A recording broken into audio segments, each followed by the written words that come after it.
Hello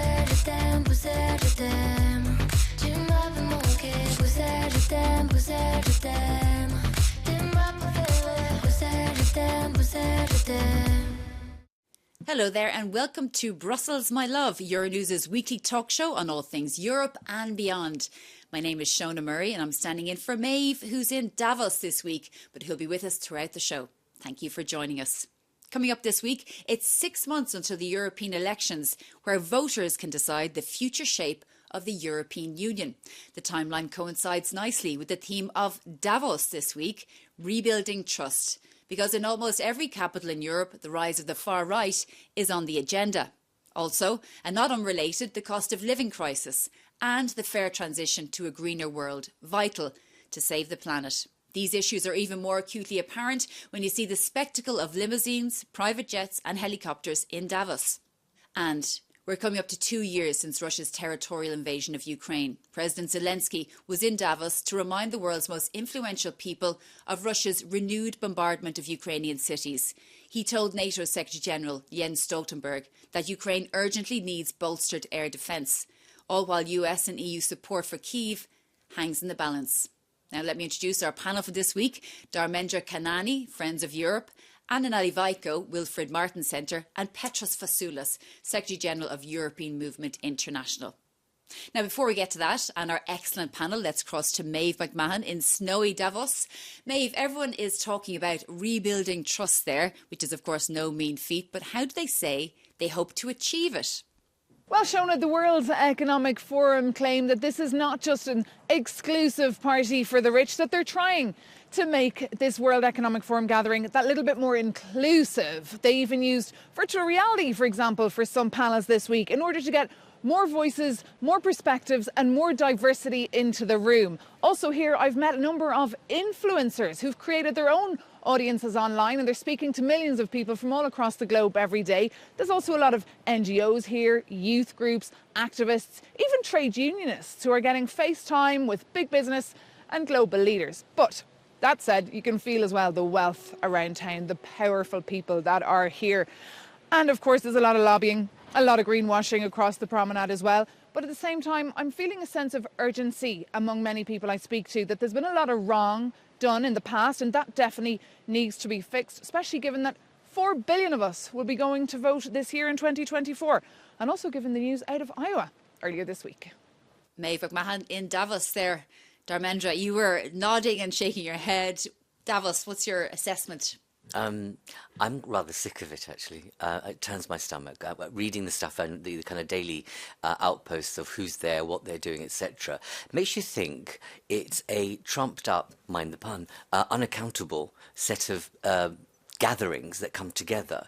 And you have all these people there. And don't forget, the number of politicians that are there, they're on our ticket. They're on taxpayers' money, and people don't realise that actually there's a lack of self-awareness of this event, I think, globally, and people seem to think that it is the go-to place to define what we do on economics, whether we do on politics, etc. But actually, nothing really comes out of it. You get a lot of buzz, you get all this kind of hyper attention to it, and a lot of whining and dining in the evenings, and you think to yourself, who's benefiting from this? I thought it was interesting that in the opening you had Christine Lagarde, explaining what's going to happen to the economy, and also the reports that set out that the wealthy are getting super wealthy and the poor are getting even poorer. And oh, what a shame.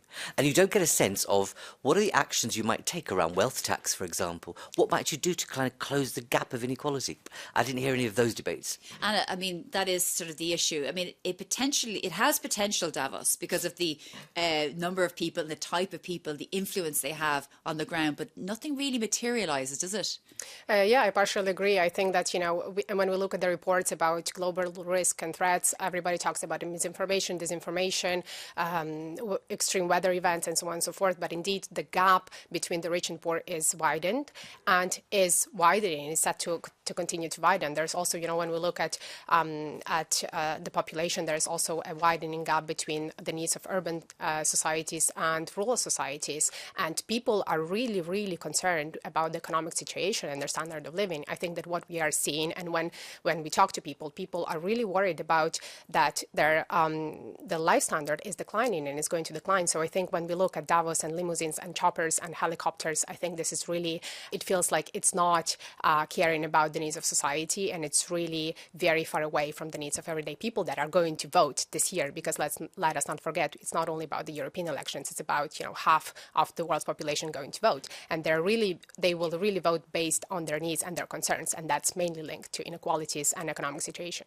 Petros, I mean, that's one of the issues that we're going to hear about. People are sort of resisting this inequality. First of all, we have to acknowledge that our problems are global. So it's good to see multilateralism still being alive and active. It's important. I mean, the mere message behind the idea of European integration is that we need to pull together, work together, cooperate to solve our common challenges. I agree, though, that the visuals, the optics aren't right. And of course, there is no connection between discussion and results, as it was already said. But the fact remains that we do need to cooperate, and we do need to underline that unless we work together, those global challenges that affect us all, whether it's the economy, the environment, the rise of extremism, war, if we don't work together, we won't be able to solve those issues. We just have to offer solutions. We have to demonstrate to people that our discussions actually produce results, or the discussions that are taking place in Davos at the moment. Because you mentioned, Anna, the issue of misinformation and the rise of the far right. And let's go back to Maeve McMahon in Davos. Maeve, you spoke with Vera Jourova, EU Commissioner for Values and Transparency. What was her solution to all of this?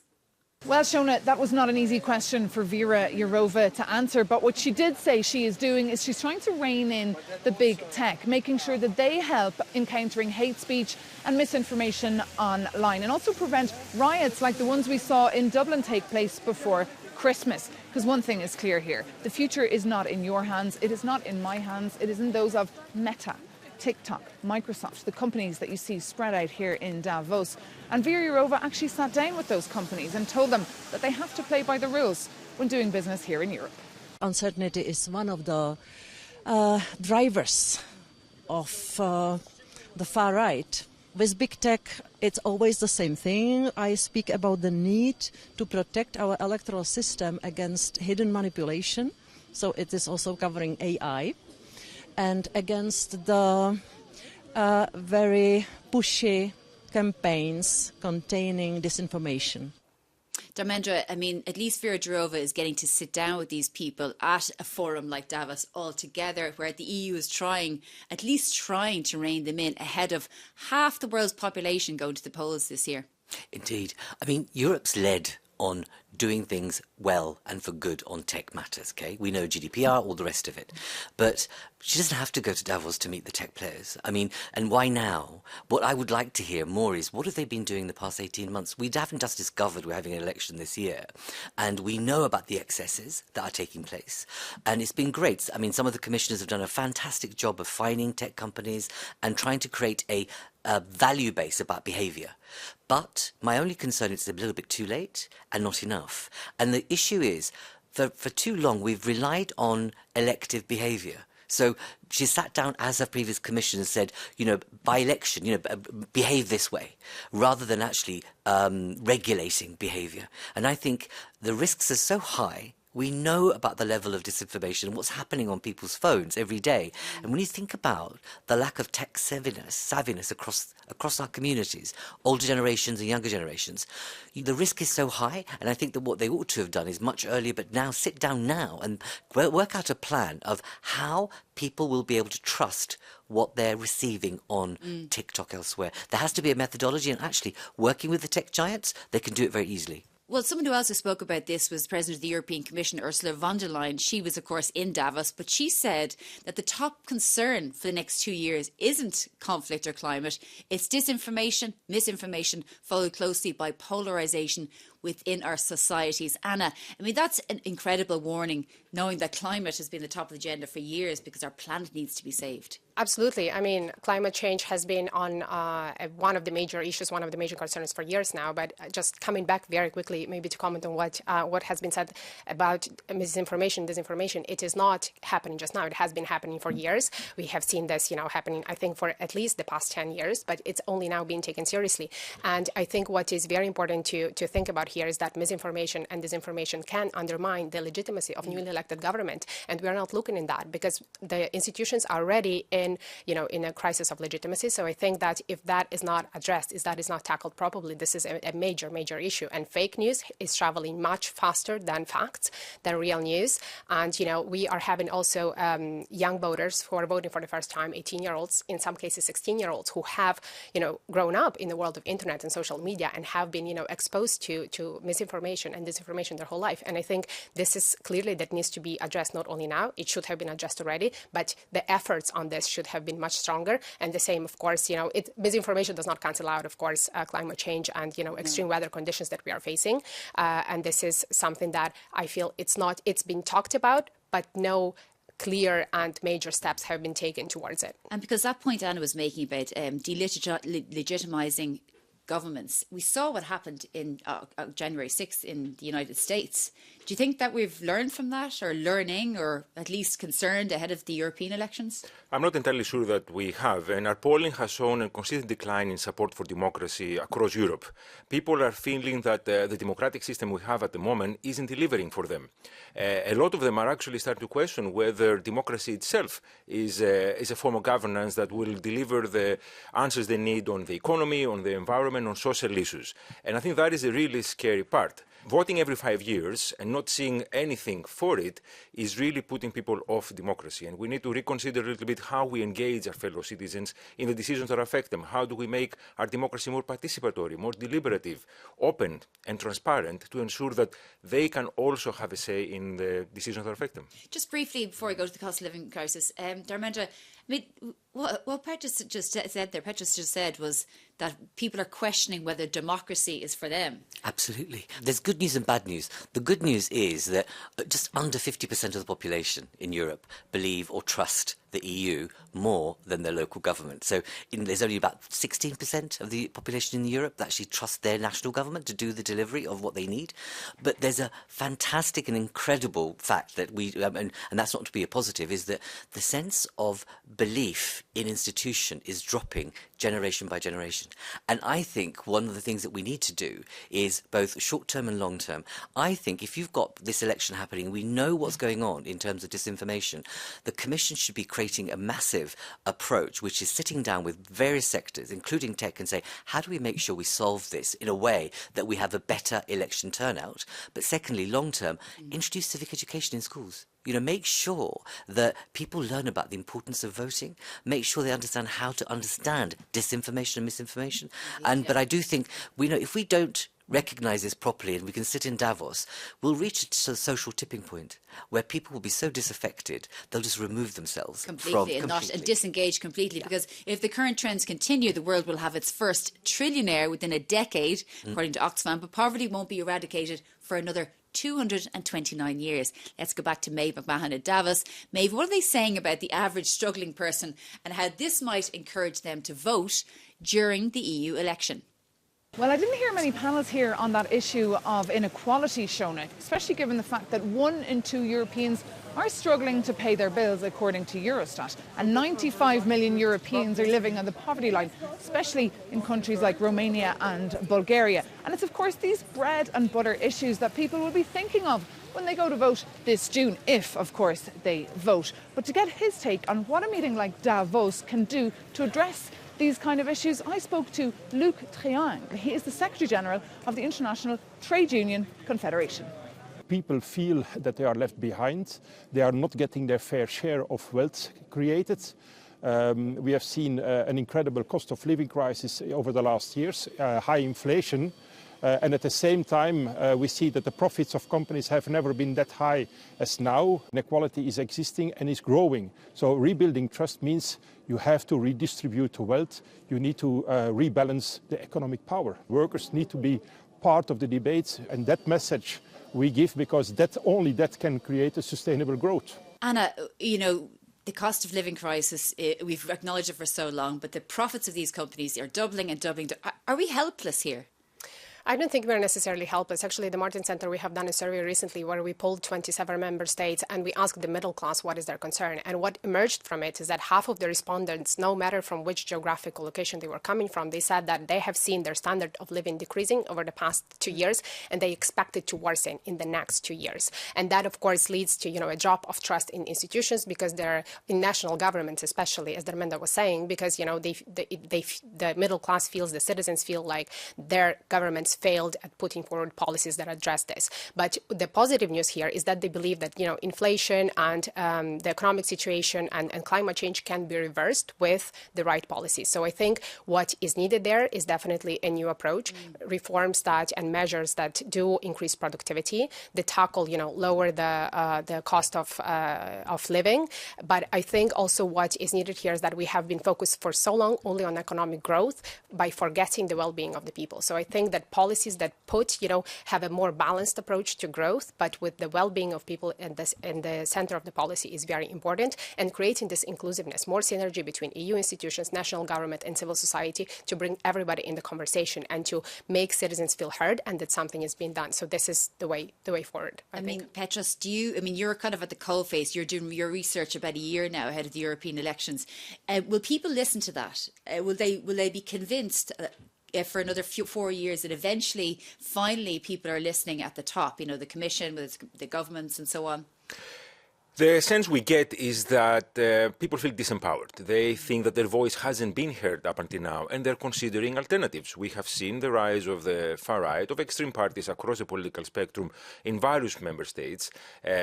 We have seen it also beyond the shores of the European Union. And the reason for that is because they feel that traditional political parties, established political elites, haven't delivered on the issues they care about the most. We have just gone through a pandemic, a major health crisis. We see the emergence of war across our continent and beyond, of course. And the sense is that we are disempowered. We cannot do something about the things that matter to us. I think redistribution of wealth, re-engineering our economy, refocusing a little bit our attention away from growth to well-being is certainly something that will help. But also the question of participation. I think people feel that they are not shareholders of the decisions that affect them. They see an economic and a political elite that is distancing itself more and more and more and more. And it's our job, whether it's civil society, think tanks, political parties, to engage with these people and give them access to the decisions that affect them. Well, we know that a huge majority of Europeans do believe that climate change is a serious problem facing the world, but who's going to pay for the bulk of the sacrifice? Are we all supposed to pay for the use of Jim Bezos or Kim Kardashian's private jets? We're crossing back to Maeve in Davos for more on the climate. Maeve. Well, Shona, look at some of the posters that you can see around Davos this week. Let's restore biodiversity together. The climate is changing and so do we. And we also saw this week the Secretary General of the UN, Antonio Guterres, be on centre stage telling the world what is at stake for the planet. But the reality is, across the continent, the Greens are losing bandwidth. And the Friday for Future movement has lost momentum. They're focused now more on the plight of the Palestinians. For more on her take on what Davos can do to fix these issues regarding the planet, I asked Jojo Mehta. She's the co-founder of Stop Ecocide International. There is so much damage happening to the natural world, no matter all the talk from governments. It's absolutely time to put in place a legal mechanism to hold accountable and to deter people from severely damaging the natural world, which sustains us. We can't eat, we can't breathe, we can't do anything without a healthy ecosystem. Farmers are indeed revolting, and there is so much controversy and so much polarisation and fragmentation, and actually that's why a law like this is so important, because it's so basic and foundational and common sense. It doesn't say you must do this, you must do that, you must do the other. What it says is whatever you do, it should not create a certain level of destruction, because that becomes dangerous. It becomes dangerous to all of us. Everybody agrees that climate change is the issue of our time. But looking at Davos, I mean, again, you're quite pessimistic. But Indeed. What do you think about the next few years ahead in relation to this? The issue is, look, we're on kind of autopilot. There's a kind of rinse and repeat approach to how we deal with some of these topics. And, I love all the questions and the issues that are being raised, but we've heard them before. What we need to do is move away from describing the problem and chest beating to doing something practical. But again, if we look at examples of what's happened in London or in France or in, the kind of the Scandinavian countries elsewhere, because we've taken so long to engage with people on the need to adapt or change things, people suddenly feel, why is my life being controlled? And if you knew about the problem all this time, why did you do something earlier? And I think the issue here is about making sure that you have a sensitive approach to the fact that people aren't making sense of their lives economically. Well, I'm afraid that's all we have for this part of the show, but stay with us because after the break, we'll discuss President Zelensky's message at Davos. See you soon here on Euronews.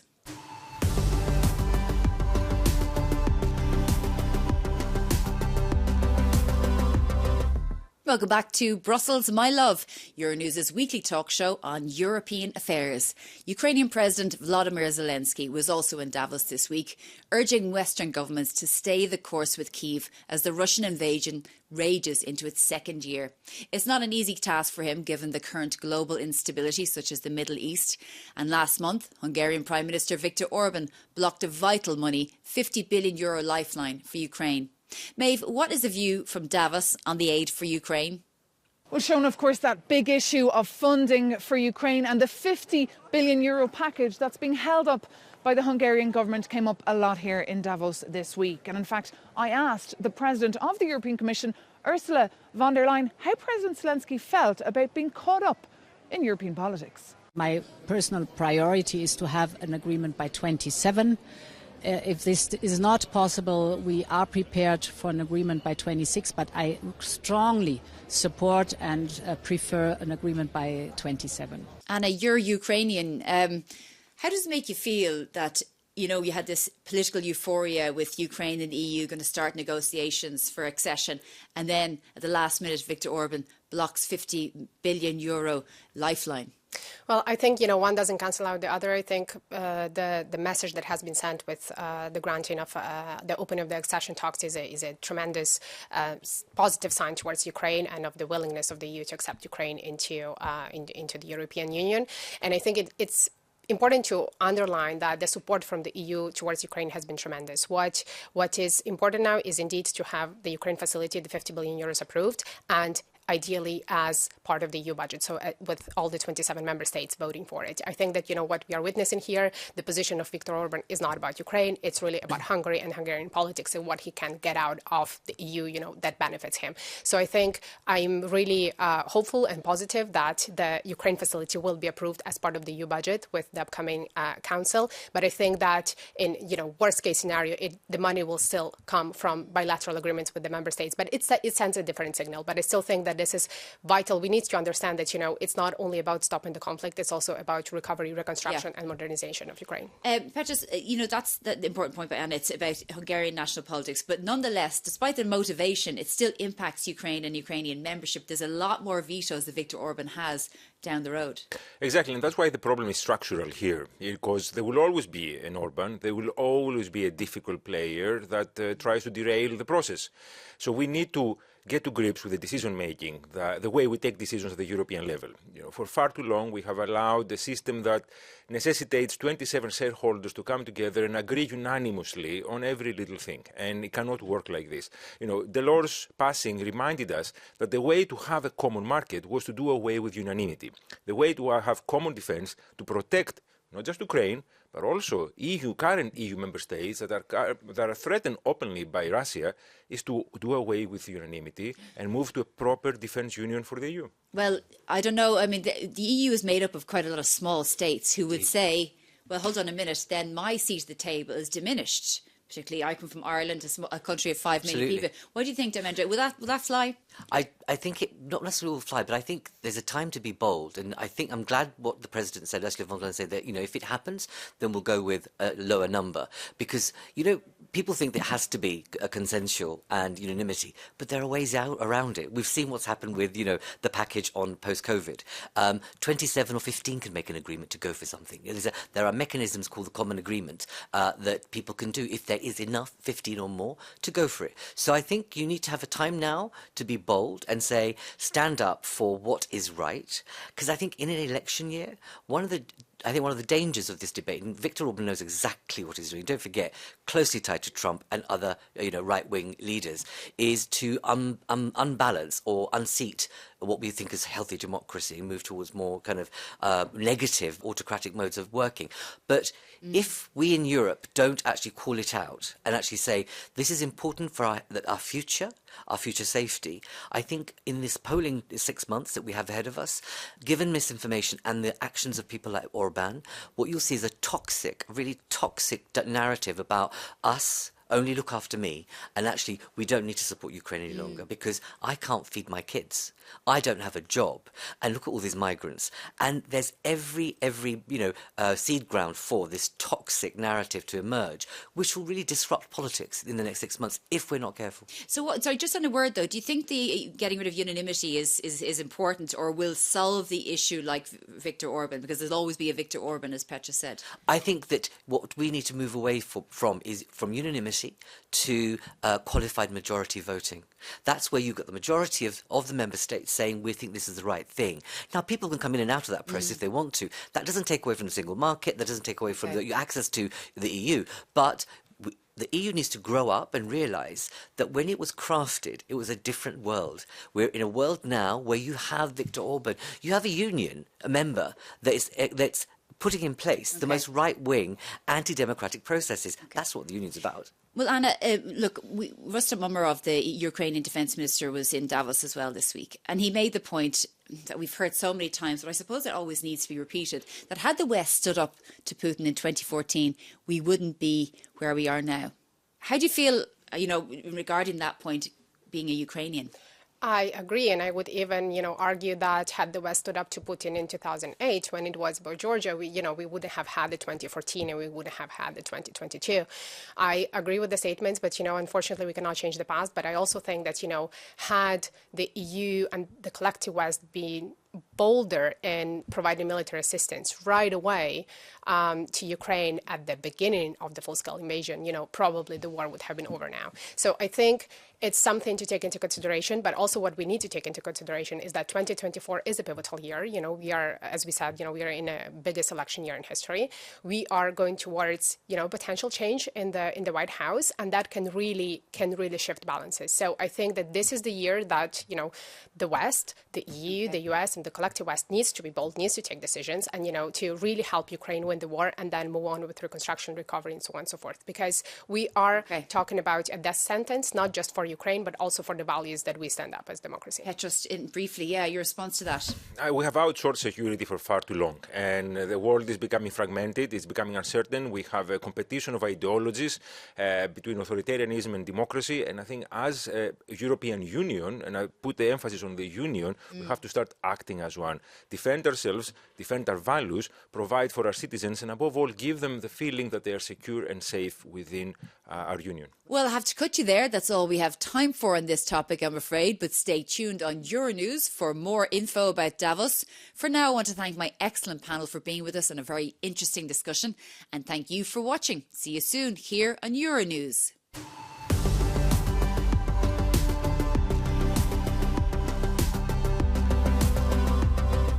And welcome back to Brussels, My Love, Euronews' weekly show on all things European and beyond. Thanks for joining us. Well, as we mentioned at the start, it's just 6 months to the European elections. And as you'll see, the EU is looking for a foreign intervention to encourage young people to vote. Let me say that no one can mobilise youth better than young people. That's how it works. It's young people who can mobilise young people to participate. More, I think, than commissioners from the press room. Just to give you an example, Taylor Swift, last September, she made a social media call to young Americans to register to vote. The day after her post, 35,000 young Americans had registered to vote. Now, Taylor Swift will be in Europe in May. 9th of May, Europe Day, she will be in Paris for a concert. So I would very much hope that she does the same for young Europeans, and I very much hope that someone from her media team follows this press conference and relay our request to her. And Vice President of the European Commission, Commissioner Skinas there, speaking to the press. Dharmendra, do you think Taylor Swift's press team are watching that? Do you think they're active now? I'm not sure they are. But don't forget, for Taylor Swift, Europe's a huge economic gain. Every hotel in every city that she's going to be in is almost sold out. And so there's a kind of economic vibe to this as well. But in reality, you know, there's a lot of talk about whether it should be her or not, or whether she's European or not, and is a bit desperate. I think it's a lot of nonsense. Young people don't consume popular culture by borders. She is international. Yeah. And we've just been talking about how there's a lack of faith in politics. Anything we can do to aspire young people to say, if you don't like it, you want to change it, vote it. And that's a key message. The only thing I'd say about Skinas is that great, good for him. But in your own backyard, you have got multiple influencers, and bring them around the table now, this month, and say, what can we do to increase the youth turnout, tackle disinformation, and make sure we feel good? We should take away the negative and actually make people feel positive about voting. And is the EPP considering something like this? Well, I'm not sure. We'll have to ask the, communications and campaign team about that. But I think, to just get back to Taylor Swift, I don't think it's a desperate move. I think it's a move that really reflects the reality that we live in. I mean, it's a fact that young voters turnout has always been an issue in every election, not just in European elections. So anything that can mobilize the young voters to vote is a plus. So I think, be it Taylor Swift or be it another influencer, I mean, artists and influencers, they can mobilize masses. It's a fact. They have a major following on all the social media, which is the place where young voters consume their news and their information. So why not? I mean, I do agree with Commissioner Skinas that sometimes young people really listen only to other young people and not to fellow adults. Yeah, Petros, I mean, that was kind of the point that Dharmendra was saying. Like, it's an optimistic thing. Get to the polling station and you can change things, not be dragged there for the same old for the next 4 years. Absolutely. And politics, democracy is for all of us. And I think cultural heritage, pop art have a role to play here. It shouldn't be reserved to middle-aged men, and unfortunately usually middle-aged white men in ties or polo necks, if it's cold, talking about issues. It should be artists, creators, it should be athletes talking about politics. We have made it into a business, and people are afraid of the economic effect if they express an opinion. We should encourage that. We should bring them in. We should have them, because it's not more often, always people take their advice, take their cue from those closest to them, physically, but also artistically. Well, now we're clear out of time for Brussels My Love this week, but thanks to the great panel we've had, Dharmendra Kanani, Anna Nalivaiko, Petros Fasoulas. If you have any questions or you'd like to comment on anything from the show that we talked about today, please do reach out. You can send us an email to brusselsmylove@euronews.com. We're also on social media, Twitter, Instagram. Big thanks to Maeve, of course, as well, for all her insights. She'll be back next week, fresh from Davos. But from me, Shona Murray, thank you for watching and see you soon on Euronews.